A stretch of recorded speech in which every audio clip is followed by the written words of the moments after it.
వరంగల్ జిల్లా హనుమకొండలో ఉన్న 1000 స్తంభాల గుడి మన రాష్ట్రంలోనే కాదు మొత్తం దేశంలోనే ప్రసిద్ధి పొందింది. ఆలయ ప్రాంగణంలో అడుగు పెట్టగానే మహా ఉద్వేగానికి లోనవుతాం. సోపానాల దగ్గర నుండి గొడవల వరకు దేన్ని చూసినా ప్రాణం లేచి వస్తుంది. కూడ్యాల మీద తీర్చిదిద్దిన శిల్పాలు దివ్యలోకంలో అడుగుపెట్టిన భావన కలిగిస్తాయి. ఇది చాలా పురాతనమైన గుడి.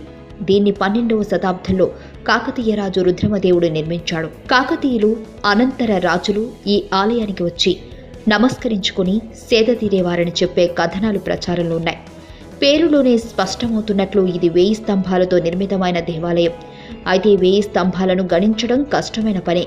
కొన్ని విడిగా ప్రత్యేకంగా కనిపించినప్పటికీ కొన్ని కలిసిపోయి ఉంటాయి. ఆలయ వేదిక వద్ద కొన్ని సుస్పష్టంగా కనిపిస్తాయి. ఈ గుడి 1000 స్తంభాలతో నిర్మితం కావడం మాత్రమే కాదు, ఇక్కడ మరో విశిష్టత ఉంది.